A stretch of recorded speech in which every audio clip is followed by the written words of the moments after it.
This unit established in around 2008-2009 timeframe. And its purpose is to what? Is to instill in the youth and around the nation, healthy lifestyle, drug-free lifestyle, leadership, community service, to be a leader to their peers. The whole program is designed to make them strong leaders in their local area, their community. We feel that if we can get these kids on the right path to be leaders and setting a tone that they live in a drug-free lifestyle and they're committed to community service, that they can change the life of these other kids. We are not a recruiting organization. It's built off the Marine Corps values because that's who started it back in 1959. And it's really about discipline, drill, ceremony, all that is taken out of the Marine Corps. If you can do drill and discipline, you can carry that throughout everything you do. At this point in our history, you've experienced a bump in the road in recruiting because apparently this generation isn't interesting. What happened? I think this generation is more in tune with doing things at home. The Young Marine program is struggling. We talk to Boy Scouts, they're struggling.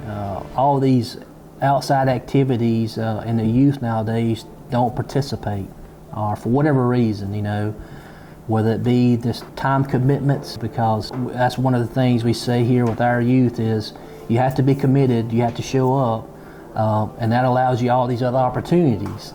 But if you're not here, you don't get the opportunities.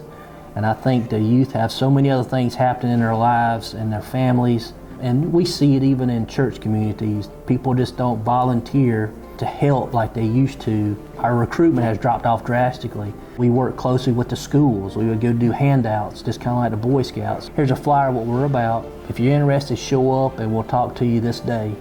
Well, between us handing those out, we've handed out hundreds of those, and we might get one or two people who want to come and talk about the program.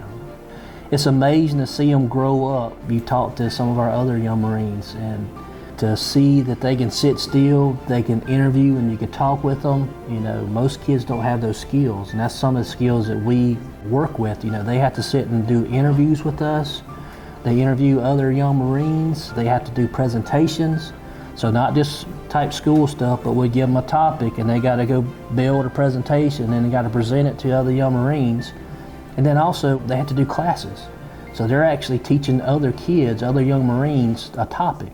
That builds confidence in those kids. Stories that you hear back from kids who have lots of opportunities now based on their experience of the young Marine has set them on a good path to succeed in life. And we tell these kids, bring other kids into it. We don't get paid for this. This is all voluntary. We meet the first and third Saturdays of every month from 8:30 to 12 o'clock. And we're committed to the kids because we know how important it is and to see them change and to grow.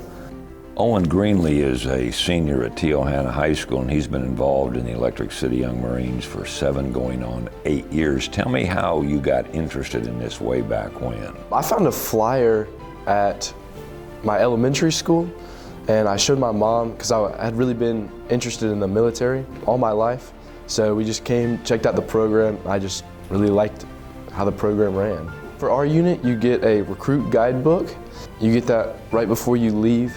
During that meeting, they teach you like facing movements and simple words that you'll need to study and learn.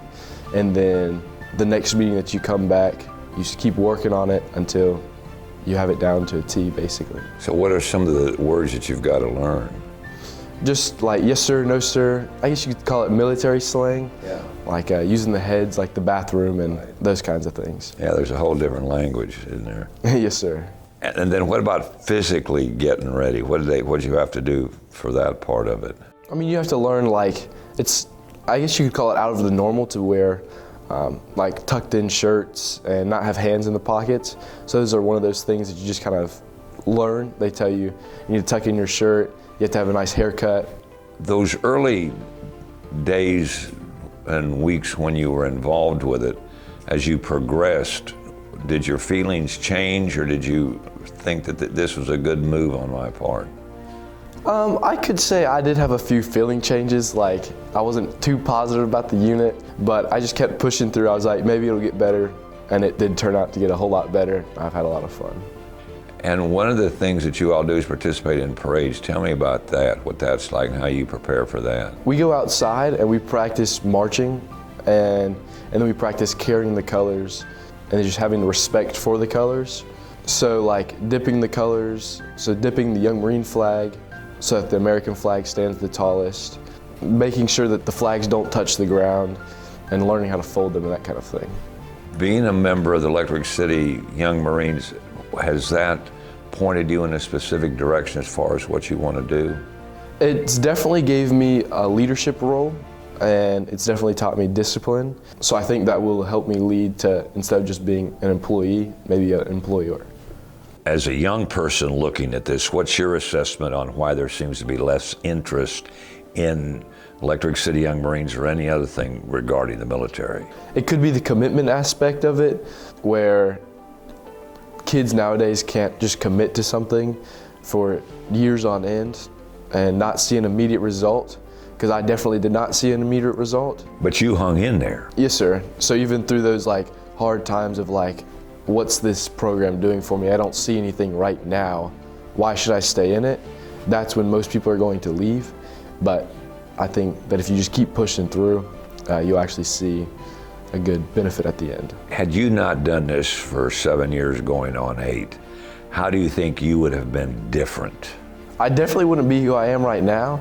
You would not be. No, sir. I'd probably be a whole lot more shy. I wouldn't be as much of a leader as I am right now. I wouldn't take the stand on things that I actually believe in. I would just sit back. So it's made you more of a committed individual who believes in something and is not afraid to voice those convictions. Yes, sir.